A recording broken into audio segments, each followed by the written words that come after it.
ನಮಸ್ತೆ, ನಾನು ಕುಮಾರ್. ಎಲ್ಲರೂ ಚಿತ್ರಲೋಕ ಯೂಟ್ಯೂಬ್ ನೋಡಿ, ಲೈಕ್ ಮಾಡಿ, ಶೇರ್ ಮಾಡಿ, ಸಬ್ಸ್ಕ್ರೈಬ್ ಮಾಡಿ. ದಯವಿಟ್ಟು ನಮ್ಮನ್ನೆಲ್ಲ ಆಶೀರ್ವಾದ ಮಾಡಿ. ಸರಿ, ಈಗ ಸುಲ್ತಾನ್ ಸಿನಿಮಾ ಆಯಿತು, ಯಶಸ್ಸಾಯಿತು. ಅದಾದಮೇಲೆ ನೆಕ್ಸ್ಟು ಏನು ಮಾಡೋದಪ್ಪ?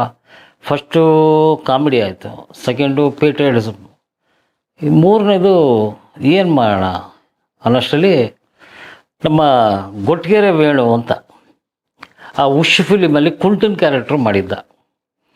ಅವನದು ಹಿಸ್ಟ್ರಿ ಏನು ಅಂದರೆ, ಉಶ್ ಸಿನಿಮಾಲಿ ನಾವೆಲ್ಲ ಅಸಿಸ್ಟೆಂಟ್ ಡೈರೆಕ್ಟರ್ ಆಗಿದ್ದಾಗ ಚೆನ್ನಾಗಿ ನೋಡ್ಕೊಳ್ಳೋನು, ಬೀರ್ಗಿರೆಲ್ಲ ಕೊಡಿಸಿ ಅವನೇ ಹಾಳು ಮಾಡಿದ್ದು. ನಮಗೆ ಹೊಟ್ಟೆ ತುಂಬ ಬೀರ್ ಕುಡಿಸೋನು. ಉಪೇಂದ್ರನ ಹತ್ರ ಬೈಸ್ಕೊಳ್ಳೋರು ನಾವೇ. ಕೆಲಸ ಮಾಡಬೇಕಾದ್ರೆ ಕುಡಿತಾ ಇರಲಿಲ್ಲ, ಕೆಲಸ ಎಲ್ಲ ಆದಮೇಲೆ ಕರ್ಕೊಂಡೋಗಿ ಪ್ರೀತಿಯಿಂದ ಇದು ಮಾಡೋನು, ಟ್ರೀಟ್ ಮಾಡೋನು, ಚೆನ್ನಾಗಿ ಮಾಡೋನು. ಆ ಟೈಮಲ್ಲಿ ಅವ್ನಿಗೆ ಏನು ಅನ್ನಿಸ್ಬಿಡ್ತೋ ಏನೋ ನಮ್ಮ ಬಗ್ಗೆ. ಆ ವೆಯ್ಟ್ರು ಬಾರಲ್ಲಿ ವೆಯ್ಟ್ರನ್ನ ಕರೆದ, ಒಂದು ವೈಟ್ ಶೀಟ್ ತಗೊಂಬರೋ ಅಂದ. ವೈಟ್ ಶೀಟ್ ತಂದ. ಪೆನ್ ಅವನ ಹತ್ರ ಇರಲಿಲ್ಲ, ನನ್ನ ಹತ್ರ ಇತ್ತು ಪೆನ್ನು. ನಾವಿಬ್ಬರೇ ಕೂತ್ಕೊಂಡಿದ್ವಿ. ಏನಪ್ಪ ವೈಟ್ ಶೀಟ್ ತರಿಸ್ತಾ ಇದೆಯಾ, ಪೆನ್ ಏನಕ್ಕೆ ಕೇಳಿದೆ ಅಂದ. ನಾನು ಹೇಳ್ದಾಗ ಬರೆಯೋ, ನೀನೇ ಬರೆಯಪ್ಪ ಅಂದೆ. ಸರಿ ಅಂದ್ಬಿಟ್ಟು ಏನು ಕಾನ್ಸೆಪ್ಟ್ ಅದು ಅಂದರೆ, ಬರಿತಾ ಹೋಗ್ತಾನೆ. ಕುಮಾರಾದ ನಾನು ಸಾಯೋದ್ರೊಳಗೆ ಒಂದೇ ಒಂದು ಸಿನಿಮಾ ಡೈರೆಕ್ಷನ್ ಮಾಡಿಬಿಟ್ರೆ, ವೇಣು, ಗೊಟ್ಗೆರೆ ವೇಣು ಇವ್ರ ಮನೆಯಲ್ಲಿ ಟಾಯ್ಲೆಟ್ ಕ್ಲೀನ್ ಮಾಡ್ತಾನೆ. ಇಲ್ಲದ್ರೆ ನಾನು ಅಂದರೆ ವೇಣು ಸೂಪರ್ ಸ್ಟಾರ್ ಆಗಿದ್ರು ಸಹ, ಇವನು ನಾನು ಸೂಪರ್ ಸ್ಟಾರ್ ಆಗಿದ್ರು ಸಹ ಇವನೇನು ಸಾಧನೆ ಮಾಡಿದೆ ಅಂದರೆ ಇವನೇನು ಮಾಡ್ತಾನೆ ಕ್ವಶನ್ ಮಾರ್ಕ್. ಇದನ್ನು ಬರೆದುಬಿಟ್ಟು ಇದಕ್ಕೆ ಸಾಕ್ಷಿಗಳು ಅಂತ ಹಿಂದೆ ಅದೇನು ಮೈಂಡಿಗೆ ಬಂದ್ಬಿಡ್ತಾವ ಅವನಿಗೆ.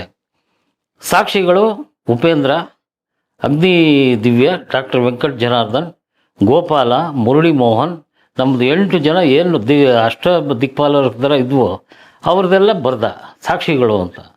ಇದನ್ನು ತೊಗೊಂಡೋಗಿ ನೋಡು, ನೀನು ಸಾಯೋದ್ರೊಳಗೆ ಒಂದೇ ಒಂದು ಸಿನಿಮಾ ಡೈರೆಕ್ಷನ್ ಮಾಡಿಬಿಟ್ರೆ ನಿಮ್ಮ ಮನೆ ಟಾಯ್ಲೆಟ್ ಕ್ಲೀನ್ ಮಾಡ್ತೀನಿ. ಇಲ್ಲದ್ರೆ ನಾನು ಸೂಪರ್ ಸ್ಟಾರ್, ಅವನ ಕಲ್ಪನೆ, ನಾನು ಸೂಪರ್ ಸ್ಟಾರ್ ಆದರೂ ಸಹ ನೀನೇನು ಮಾಡ್ತೀಯಾ ಅಂತ ಕ್ವಶನ್ ಮಾರ್ಕು. ಹೋಗಿ ಉಪೇಂದ್ರ ಹತ್ರ ಸೈನ್ ಮಾಡ್ಸ ಹೋಗ ಅಂದ. ಏನಪ್ಪ ಇದ್ದಕ್ಕಿದ್ದಾಗೆ ಇವರು ಹಿಂಗೆ ಹೇಳ್ತಾವನೆ ಅಂದ್ಬಿಟ್ಟು ನಾನು ಮಯೂರ ರಾಜ್ಕುಮಾರ್ ಥರ ಹಿಂಗೆ ಎಲ್ಲ ಫುಲ್ಲು ಹಾಕ್ಕೊಂಬಿಟ್ಟೆ.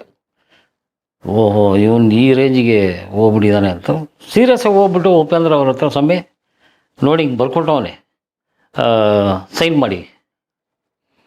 ಆಯಪ್ಪ ನೋಡ್ಬಿಟ್ಟು ನಕ್ಬಿಟ್ರು. ಅದು ಏನಕ್ಕೆ ನಕ್ಕೋದ್ರು ಏನು ಅಂತ ಇವತ್ತು ಅರ್ಥ ಆಗಲಿಲ್ಲ. ಯಾರೂ ಸೈನ್ ಮಾಡಿಲ್ಲ ಅದಕ್ಕೆ. ಹೋಗ ಇದೆ ನನ್ನ ಲೂಸ್ ಸ್ಟಾಕು ಅಂತ ನಮ್ಮ ಡಾಕ್ಟ್ರು ಅಗ್ನಿದೀವಿ ಅವರು. ಅವನು ಬುದ್ಧಿ ಇಲ್ಲ ಅವನಿಗೆ. ಲೂಸ್ ಸ್ಟಾಕ್ ಬಿಡ ಇಟ್ಕೊಳಗ ಅಂತ. ಏನಪ್ಪ ಇದು ಅಂದ್ಬಿಟ್ಟು ಹಂಗೆ ಇಟ್ಕೊಂಡಿದ್ದೆ. ಸರಿ, ಈಗ ಒಂದು ಸಬ್ಜೆಕ್ಟ್ ಮಾಡಬೇಕು. ಏನು ಮಾಡೋದು? ಲವಲೋಕೆ ಆಯಿತು. ನೆಕ್ಸ್ಟು ಇವನೇ ಬಂದ ವೇಣು. ನೋಡಪ್ಪ, ಈಗ ಡೈರೆಕ್ಟರ್ ಆಗ್ಬಿಟ್ಟಿದ್ಯಾ. ಇದನ್ನು ಉಪೇಂದ್ರ ಅವರು ಒಂದು ಸರಿ ಸಿಕ್ಬಿಟ್ಟು ಚಾಮುಂಡೇಶ್ವರಿ ಸ್ಟುಡಿಯೋಲಿ ಇದೇ ಗೊಟ್ಗೆರೆ ವೇಣಿಗೆ ಏನೋ ಅವ್ರ ಅಣ್ಣನ ಮಗಳನ್ನ ಮದುವೆಗೆ ಇನ್ವಿಟೇಷನ್ ಏನೋ ಕೊಡೋಕೆ ಹೋಗಿದ್ದಾನೆ. ಆವಾಗ ನೋಡ್ಬಿಟ್ಟು ಬೈದಿದ್ದಾರೆ ಬಾಯಿ ಬಂದಂಗೆ ಉಪೇಂದ್ರ ಅವರು ಗೊಟ್ಗೆರೆ ವೇಣಿಗೆ. ಈಗ ನೀನು ಬರ್ಕೊಟ್ಟಿದ್ದೆ ನನ್ನ ಶಿಷ್ಯನಿಗೆ, ಈಗ ನೋಡು ಗಾಳಿಪಟ ಹಾಡಿಸ್ದ 100 ಡೇಸ್ ಮಾಡ್ದ ಪಿಕ್ಚರ್ನ, ಯಾವ ಹುತ್ತದಲ್ಲಿ ಯಾವ ಇರ್ತೋ ಏನೋ ಗೊತ್ತಿಲ್ಲ, ಡ್ಯಾಶ್ ಡ್ಯಾಶ್ ಡ್ಯಾಶ್ ಅಂತ ಬೈದ್ಬಿಟ್ರು ಅವನಿಗೆ. ಆವಾಗ ಅವನಿಗೆ ಅವ್ರ ಅಣ್ಣನ ಮುಂದೆ ಎಲ್ಲ ಬೈದಿದ್ದಕ್ಕೆ ಇನ್ಸಲ್ಟ್ ಆದಂಗೆ ಆಗ್ಬಿಡ್ತು. ಓಹೋ, ಈ ರೇಂಜಿಗೆಲ್ಲ ಬೈಸ್ಕೊಂಬಿಟ್ನಲ್ಲ ನಾನು. ನಮ್ಮ ಹುಡುಗರ ಹತ್ರ ಆಟ ಆಡ್ತೀನೋ, ಅವರು ಹಾಳು ಆಗಬಲ್ರು, ಅರಸರು ಆಗಬಲ್ರು ಅವರು. ಅವ್ರ ಬಗ್ಗೆ ಎಲ್ಲ ನೀನು ಹಿಂಗೆ ಮಾಡ್ಬೇಡ, ಹಂಗೆ ಹಿಂಗೆ ಅಂತ ಹಿಂಗೆ ಬೈದ್ರಪ್ಪ ನಿಮ್ಮ ಗುರು ಅಂದ್ಬಿಟ್ಟು ಬಂದು ಹೇಳ್ದ. ಸರಿ ಆಯ್ತಪ್ಪ, ಇವಾಗ ನನ್ನ ಆತ್ಮಕ್ಕೆ ಒಂದು ಥರ ಸಮಾಧಾನ ಆಯಿತು. ಏನಪ್ಪ ಅಂದರೆ ನಿನ್ನ ಹತ್ರ ಬಂದಿರೋ ಉದ್ದೇಶ ಏನಿಲ್ಲ, ನಾನೇ ಹೀರೋ, ನಾನು ಇಟ್ಕೊಂಡು ಕತೆ ಮಾಡು, ಪಿಕ್ಚರ್ ಮಾಡು ಅಂದ. ಹಿಂಗೆ ಬರ್ಕೊಟ್ಟಿದ್ದೆ, ಇವಾಗ ನೀನೇ ಬಂದಲ್ಲ, ಏನೋ ಭಗವಂತನದು ಏನೇನು ಆಟನೋ ಲೀಲೇನೋ ಅಂದ್ಬಿಟ್ಟು. ಸರಿ, ಪ್ರೊಡ್ಯೂಸರ್ ಯಾರು ಅಂದರೆ ಅವನು ಒನ್ ಆಫ್ ದಿ ಪ್ರೊಡ್ಯೂಸರು. ಆವಾಗ ಅಮೇರಿಕಾ ಪ್ರೊಡ್ಯೂಸರ್ ನಂದಕುಮಾರ್ ಅವರು ಒನ್ ಆಫ್ ದಿ ಪ್ರೊಡ್ಯೂಸರು. ನೀನು ಕತೆ ಮಾಡು. ಆವಾಗ ಜರ್ನಿ ಸ್ಟಾರ್ಟ್ ಆಯಿತು. ಇವನನ್ನು ಇಟ್ಕೊಂಡು ಏನು ಕತೆ ಮಾಡಬೇಕು, ಹೆಂಗೆ ಮಾಡಬೇಕು ಅಂದ್ಬಿಟ್ಟು 6 ತಿಂಗಳು. ಆವಾಗ ಬೆಳಿಗ್ಗೆ ಮನೆ ಹತ್ರ ಅವ್ನು ಗೊಟ್ಗೆರೆಯಿಂದ ನಮ್ಮದು ವಿದ್ಯಾಪೀಠ ಸರ್ಕಲ್, ಅಲ್ಲಿ ಕಾರಲ್ಲಿ ಬರೋನು. ಏನೋ ಮಾಡೋದು, ಹೊಳಿತಾ ಏನಾದರೂ ಐಡಿಯಾ ಏನಿಲ್ಲ ಕಣೋ, ಅವ್ನು ಕೆಲಸ ಮಾಡೋಣ, ಮೈಸೂರಿಗೆ ನೋಡಿಯೋ, ಮೈಸೂರು ಕರ್ಕೊಂಡೋಗ್ಬಿಡು ಅವ್ನು ಪಾಪ.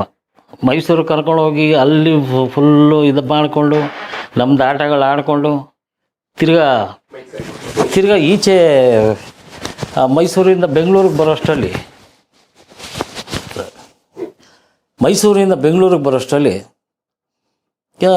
ಏನೂ ಹೊಳಿಲಿಲ್ಲ ಕಣೋ ಅಂತ. ಹಿಂಗೆ 6 ತಿಂಗಳಾಗೋದು. ನೆಕ್ಸ್ಟು ದಾವಣಗೆರೆಗೆ ಹೋಗೋಣ ಬಾ ಅಂತಿದ್ದೆ. ಹಿಂಗೆ ನನಗೆ ಇವನು ಇಟ್ಕೊಂಡು ಒಂದು ಲೈನು ಸಿಕ್ಕಲಿಲ್ಲ. ಕೊನೆಗೆ ಏನಾಯಿತು, ಎಲ್ಲೋ ಒಂದು ಕಡೆ ಊರಿಂದ ಬರಬೇಕಾದ್ರೆ ಹಾಕು ಸೈಡ್ಗೆ ಹಾಕು, ದಾಬಾ ಇದೆ ಅಲ್ಲ ಹಾಕು, ನೀವು ಬೇಕಾದ್ರೆ ಕುಡ್ಕೊಳ್ಳಿ, ನನಗೊಂದು ತಾಟ್ ಬಂತು ಅಂತ ಒಂದು ತಾಟ್ ಹೇಳಿದೆ. ಎಕ್ಸ್ಟ್ರಾರ್ಡ್ನರಿ ಇಷ್ಟ ಆಗ್ಬಿಡ್ತು ಅವನಿಗೆ. ಬಿಡಪ್ಪ ಅವನು 100 ಕತೆ ಹೇಳಿದ್ರು ಒಪ್ಪಲ್ಲ ಅವನು.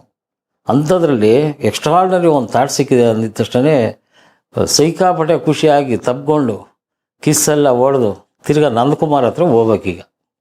ನಂದಕುಮಾರ್ ಕ್ಯಾರೆಕ್ಟರ್ ಹೆಂಗೆ ಅಂದರೆ ಆ ರೇಂಜ್ಗೆ ಅವರು ನಾನು ಅಂತ ಆ ರೇಂಜು. ಅವ್ರಿಗೆ ಹೆಂಗಯ್ಯ ಒಪ್ಸೋದು ಕತೆ. ಹಿಂದೆ ಅಮೆರಿಕ ಮಾಡಿದ್ದಾರೆ, ನಾಗ್ತಿಹಳ್ಳಿ ಹಿಂಗೆ ಸರಿ ಬರುತ್ತಾ ನೋಡು ಅಂತ. ಇಲ್ಲ ನೀನು ಬಾ, ನಂದಕುಮಾರ್ ಅವರು ತುಂಬ ಒಳ್ಳೆ ಮನುಷ್ಯ, ನೀನು ಬಾ ಅಂದ್ಬಿಟ್ಟು ಅಷ್ಟರಲ್ಲಿ ಒಂದು ಲೈನ್ ಮಾಡ್ಕೊಂಡಿದ್ವಿ, ಈ ಥರ ಅಂತ. ಸೊ ಇಮಿಡಿಯೇಟಾಗಿ ನಂದಕುಮಾರ್ ಆಫೀಸ್ಗೆ ಹೋದ್ವಿ. ಸರ್ ಈ ಥರ ಹೇಳ್ರಿ ಸರ್, ಈ ಥರ ಒಂದು ಕತೆ ಅಂತಂದಿದ ತಕ್ಷಣ ಮೇಲೆ ರೂಮ್ ಮಾಡಿಕೊಟ್ರು. ಒಂದು ಲೈನ್ ಹೇಳಿದ್ದಕ್ಕೆ ತುಂಬ ಇಷ್ಟಪಟ್ಬಿಟ್ರು. ಅವ್ರದ್ದು 4th ಬ್ಲಾಕಲ್ಲಿ 5ನೇ ಫ್ಲೋರ್, ಇಡೀ ಬಿಲ್ಡಿಂಗ್ ಅವ್ರದ್ದು 5ನೇ ಫ್ಲೋರು, 5 ಫ್ಲೋರ್ ಹತ್ತಬೇಕು, ಲಿಫ್ಟ್ ಇಲ್ಲ.